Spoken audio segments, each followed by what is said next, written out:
రుద్రోజీ creation YouTube ఛానల్కు స్వాగతం సుస్వాగతం. ఈ రోజు మనం రామప్ప ఆలయ చరిత్ర గురించి మాట్లాడుతున్నాము. రామప్ప దేవాలయం ములుగు జిల్లా వెంకటాపూర్ మండలంలోని పాలంపేట అనే ఊరి దగ్గర ఉంది. రామప్ప దేవాలయం ఓరుగల్లును పరిపాలించిన కాకతీయ రాజులు నిర్మించిన చారిత్రక దేవాలయం.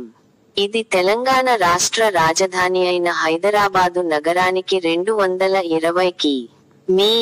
దూరంలో, కాకతీయ వంశీకుల రాజధాని అయిన వరంగల్లు పట్టణానికి సుమారు 70 కి.మీ. దూరంలో ములుగు జిల్లా వెంకటాపూర్ మండలంలోని పాలంపేట అనే గ్రామం దగ్గర ఉంది. దీనినే రామలింగేశ్వర దేవాలయం అని కూడా వ్యవహరిస్తారు. దేవుడి పేరు మీదుగా కాకుండా ప్రధాన శిల్పి పేరు మీదుగా ఆలయం ఉండటం దీని ప్రత్యేకత. ఇది చాలా ప్రాముఖ్యత గల దేవాలయం. ఈ దేవాలయం విశ్వబ్రాహ్మణ శిల్పుల పనితనానికి మచ్చుతునకగా చెప్పవచ్చు. ఈ దేవాలయం పక్కనే రామప్ప సరస్సు ఉంది. ఆ చెరువు కాకతీయుల కాలం నాటిది. ఇది ఇప్పటికి 1000 ఎకరాల పంటకు ఆధారంగా ఉంది. పాలంపేట చారిత్రక ప్రాధాన్యత గల గ్రామం. ఇది కాకతీయుల పరిపాలనలో 13 నుండి 14 శతాబ్దాల మధ్య వెలుగొందింది. 1. కాకతీయ రాజు గణపతి దేవుడు ఈ దేవాలయంలో వేయించిన శిలాశాసనం ప్రకారం ఈ దేవాలయాన్ని రేచర్ల రుద్రయ్య నిర్మించాడు. 2. నిర్మాణం. ఈ దేవాలయాన్ని క్రీస్తు శకం 1213లో గణపతి దేవుని కాలానికి చెందిన రేచర్ల రుద్రుడు నిర్మించాడు. మధ్యయుగానికి చెందిన ఈ శివాలయం ఆలయంలో ఉన్న దైవం పేరు మీదుగా కాక దీనిని చెక్కిన ప్రధాన శిల్పి రామప్ప పేరు మీదుగా ఉండటం ఇక్కడి విశేషం. ఈ పేరుకు శివుని పేరు కూడా కలిపి రామలింగేశ్వర ఆలయం అని కూడా వ్యవహరిస్తారు. ఈ దేవాలయంలో ప్రధాన దైవము రామలింగేశ్వరుడు. ఇది విష్ణువు దశావతారాలలో ఒకరైన శ్రీరాముడు కొలిచిన లింగమైన రామలింగేశ్వరుడు ప్రధాన దైవముగా ఉన్న దేవాలయము. ఈ ఆలయం కాకతీయుల ప్రత్యేక శైలి అయిన ఎత్తైన పీఠంపై నక్షత్ర ఆకారాన్ని పోలి ఉంటుంది. ఈ ఆలయము తూర్పు దిశాభిముఖముగా ఎత్తైన వేదికపై గర్భాలయం, అంతర్భాగమున 3 వైపుల ప్రవేశ ద్వారములు గల మహామండపం కలిగి ఉంది. గర్భాలయంలో ఎత్తైన పీఠముపై నల్లని నునుపు రాతితో చెక్కబడిన పెద్ద శివలింగము ఉంది.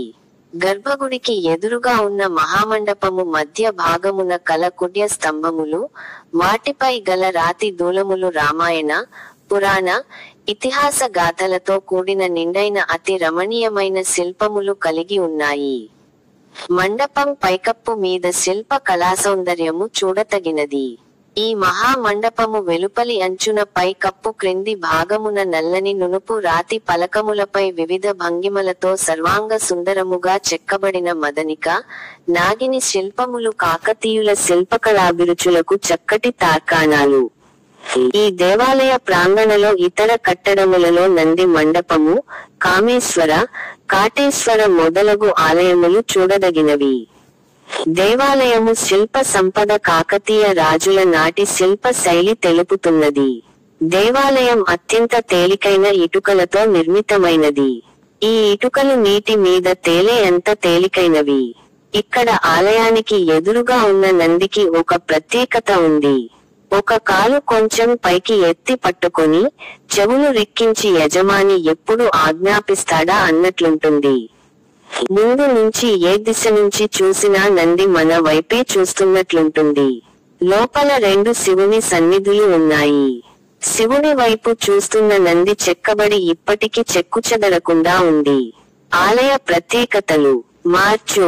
ఈ దేవాలయం ఎన్నో యుద్ధాలకు, దాడులకు, ప్రకృతి వైపరీత్యాలకు తట్టుకొని నిలబడింది.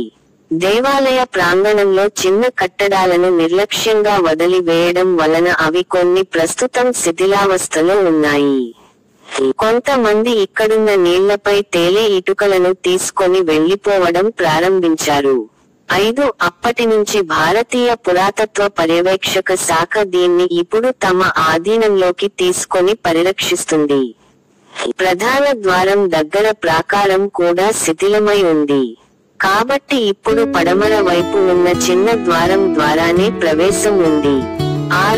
మహాశివరాత్రి ఉత్సవాలు 3 రోజుల పాటు ఇక్కడ జరుపుతారు.